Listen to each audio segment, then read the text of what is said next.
नमस्कार प्यारे साथी, आ गए हैं एक और नए वीडियो लेकर अंटार्कटिका महाद्वीप के बारे में। अंटार्कटिका महाद्वीप आप सभी को पता ही होगा कि ये जब से है, ये तब से लेकर अभी तक ये सिर्फ बर्फ़ों से ढका रहता है फ्रेंड। और इसके बारे में वीडियो बहुत ही ज़्यादा खास है, तो आप सभी को पूरे ध्यान से और मन से देखना है ताकि ये बातें आप सभी को बहुत ही बेहतरीन से समझ में आए। तो आइए चलिए देखते हैं। थोड़ी थ्योरी बेसेज है, तो आप सभी को ये पढ़ के मैं सुना रहा हूँ, आप सभी को बहुत ही ध्यान से देखना है, आप सभी समझने का भी प्रयास करें। चलिए देखते हैं। देखिए पहला लिखा है ये अंटार्कटिका। क्या लिखा है? अंटार्कटिका। देख सकते हैं यहाँ पे है अंटार्कटिका, ऐसे लिखा जाता है। ये जो कोस्ट में लिखा है ऐसे लिखा जाता है, ये आप सभी को देख लेना है। आगे बढ़ते हैं। पृथ्वी का दक्षिणतम महाद्वीप है जिसमें दक्षिणी ध्रुव अंतर्निहित है। ठीक है, दक्षिणी ध्रुव आप सभी को समझ में नहीं आ रहा तो मैं बता दूं कि मैंने आप सभी को पहले बताया था कि ये पृथ्वी है, तो पृथ्वी के निचले भाग को दक्षिणी ध्रुव बोलते हैं। ठीक है, आप सभी को ये बातें समझ में आ रहा होगा, मेरे को उम्मीद है। आगे देख लेते हैं। यह दक्षिणी गोलार्ध के अंटार्कटिका क्षेत्र और लगभग पूरी तरह से अंटार्कटिक वृत्त के दक्षिण में स्थित है। ठीक है, कहाँ पे स्थित है? तो मैंने अभी बताया कि ये पृथ्वी है तो इसके दक्षिण में, मतलब नीचे की तरफ स्थित है। यह चारों ओर दक्षिण महासागर से घिरा है। अब दक्षिण महासागर आप सभी को पता नहीं हो रहा होगा तो मैं बता दूं एक बार, तो दक्षिण सागर दोनों का मिक्स है, प्रशांत महासागर और हिंद महासागर का। ठीक है, घिरा हुआ है, ये देख लिया आपने। आगे देखते हैं। अपने 140 लाख वर्ग किलोमीटर या वर्ग मील में बात किया जाए तो 54 लाख वर्ग मील क्षेत्रफल के साथ यह एशिया, अफ्रीका, उत्तरी अमेरिका, दक्षिणी अमेरिका ये महाद्वीप है। इसी पे लोग रहते हैं। महाद्वीप आप लोगों को समझ में नहीं आ रहा होगा तो जैसे ही वीडियो ख़त्म होगी तो वहाँ पे देखेंगे, तो महाद्वीप का मैंने वीडियो बना रखा है, तो वो आप सभी को देख लेना है। महाद्वीप मैंने ऐसे ही आप सभी को जानकारी दे देता हूँ कि महाद्वीप किसे कहते हैं। तो महाद्वीप मिट्टी का बड़े भाग को कहते हैं जो चारों तरफ पानी से घिरा हो।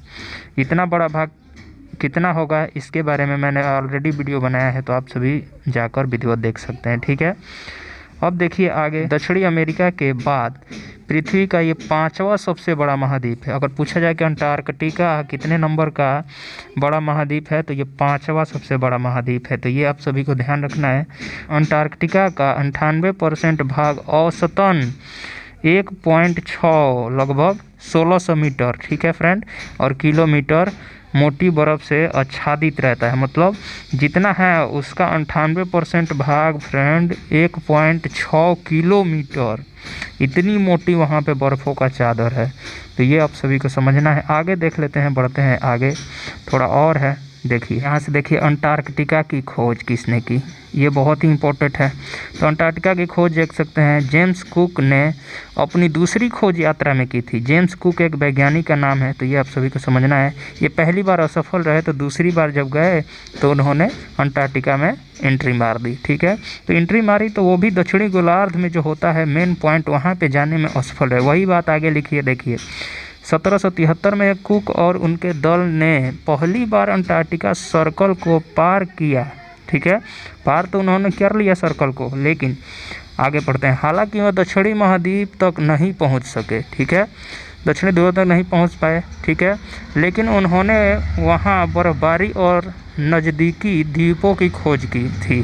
ठीक है, आसपास के जो भी द्वीप थे और वहाँ के बर्फबारी जो क्षेत्र है उन सब की खोज किसने की? तो जेम्स कुक और उनके दल ने। ठीक है, आगे देखते हैं। देखिए अंटार्कटिका महाद्वीप पर पहुँचने वाली प्रथम भारतीय कौन, मतलब महिला एक थी, तो कौन थी? तो मेहर मूसा थी। तो इनकी भी नाम याद रखना है, मेहर मूसा नाम है। और आगे देख लेते हैं। दक्षिणी ध्रुव पर पहुंचने वाले प्रथम भारतीय व्यक्ति कर्नल जितेंद्र कुमार बजाज थे। ठीक है, तो ये आप सभी को बातें याद रखना है फ्रेंड। बहुत ही ज़्यादा मेहनत लगता है मेरे दोस्त वीडियो बनाने में, तो इसलिए कंजूसी न करें, सब्सक्राइब करते रहें और लाइक भी करें और शेयर भी करें अपने फ्रेंडों के साथ, क्योंकि ये वीडियो बहुत ही अनोखा है। आगे देखते हैं। देखिए वहीं डॉक्टर गिरिराज सिरोही का नाम भी दक्षिणी ध्रुव पर पहुँचने वाले प्रथम व्यक्ति के रूप में माना जाता है। ठीक है, और भी एक थे, कौन? तो डॉक्टर गिरिराज सिरोही, इनका भी नाम तो दक्षिणी ध्रुव पर जाने के लिए प्रथम माना जाता है।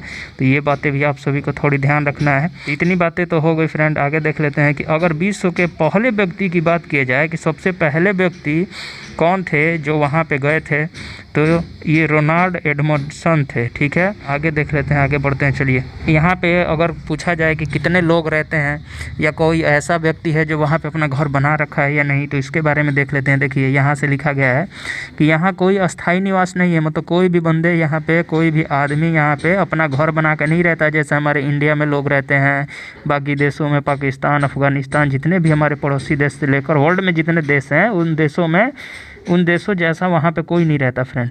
वहाँ पे क्या रहता है तो देखिए, लेकिन हर साल लगभग 1000 से 5000 लोग विभिन्न अनुसंधान केंद्रों जो पूरी महाद्वीप पर फैला है पर उपस्थित रहते हैं। लोग मतलब है वहाँ पे 1000 से 5000 लोग वहाँ पे उपस्थित रहते हैं, लेकिन वो अलग अलग देश के हैं, अलग अलग अपने अनुसंधान केंद्र पे रहते हैं। तो वो ज़्यादातर साइंटिस्ट, वहाँ पे काम करने वाले लोग, वही सब रहते हैं। आगे देख लेते हैं। देखिए, यहाँ सिर्फ शीतकालीन पौधे और जीव ही जीवित रह सकते हैं, जिसमें से पेंगुइन, ये आप सभी को पता ही होगा कि ये जलीय जीव है जो बर्फ़ के एरिया में रहते हैं। सील है, निमेटोड है, टाइग्रीग्रेड है, ये पिस्सू है, आप सभी को ध्यान रखना है। विभिन्न प्रकार के शैवाल और सूक्ष्म जीव के अलावा टुंड्रा वनस्पति भी शामिल है। टुंड्रा वनस्पति क्या होती है? तो वनस्पति का मतलब आप सभी को समझ में आ रहा होगा कि बहुत सारे पेड़ जो होते हैं, और टुंड्रा तो स्पेशल एक पेड़ है, आप सभी कहेंगे तो उस पर मैं वीडियो आप सभी को बना दूंगा।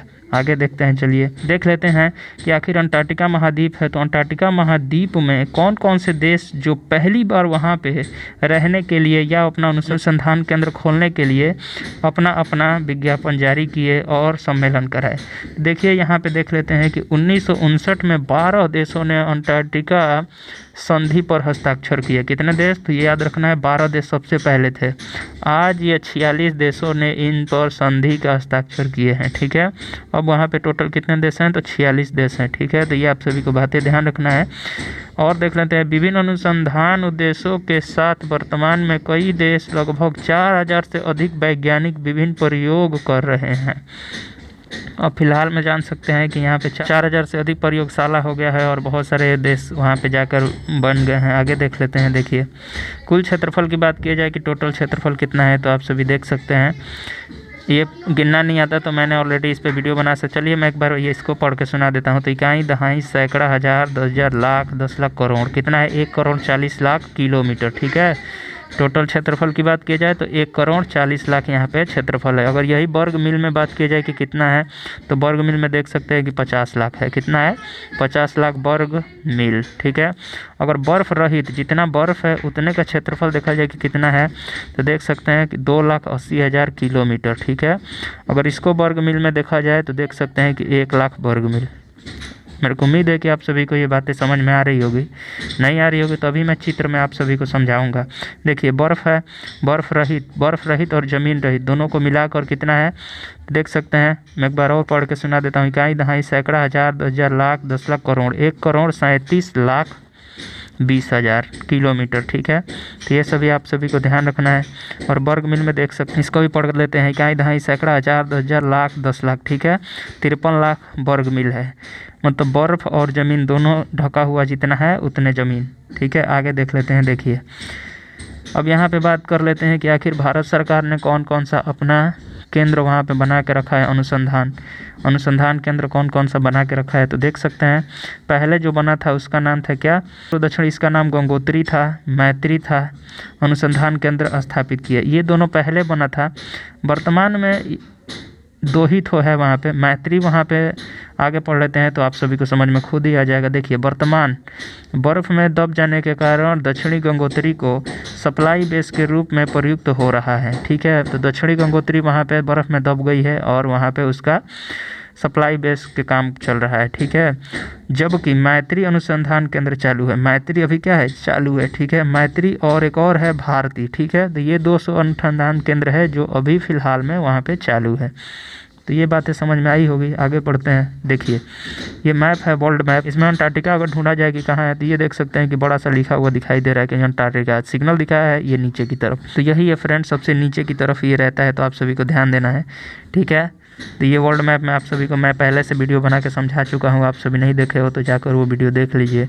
आगे देख लेते हैं। देखिए, ये है वर्ल्ड मैप का ही, लेकिन उसमें से सिर्फ अंटार्कटिका को दिखाया गया है। इसमें देख लेते हैं कि आखिर तीनों हमारा प्रयोगशाला है तो कहाँ कहाँ स्थित है आखिर। तो इसको थोड़ी जूम हम कर लेते हैं, आप सभी को दिखाने का प्रयास कर रहे हैं। देखिए, देख लेते हैं कि मैत्री किधर है फ्रेंड। देखिए क्लियर तो उतना नहीं दिखा रहा होगा, लेकिन आप सभी देखने का प्रयास करिए। ये देख सकते हैं ये मैत्री है अपना। और देख लेते हैं तो वो सब का लोकेशन नहीं दिया है, लेकिन मैं आप सभी को समझा देता हूँ। जैसे आप देखेंगे कि गंगोत्री कहाँ है, तो गंगोत्री जस्ट इसके बगल में ही इस साइड पड़ेगी, ठीक है, इस साइड लगभग गंगोत्री पड़ेगी। और अगर पूछा जाए कि भारती की तरह, तो भारती भी इस साइड पड़ेगा, ठीक है। तो मेरे को उम्मीद है कि आप सभी को समझ में आया होगा लोकेशन। और ये जो आप सभी को पहचान में नहीं आ रहा होगा कि ये जो चित्र बना रखा है ये सब क्या है, ये जो देख रहे हैं ना इधर उधर लाइन बना रखा है, तो ये जो भी देश है उनका जितना जितना एरिया पे अभी कैच है, मतलब पकड़ बनाए हुए हैं इतने इतने एरिया में, वो सब क्षेत्र है। तो आप सभी को ध्यान में रखना है। तो प्यारे साथी, ऐसे ही ज्ञान की परिपूर्ण वीडियो देखने के लिए चैनल को सब्सक्राइब करें और चैनल के परिवार का हिस्सा बने। धन्यवाद।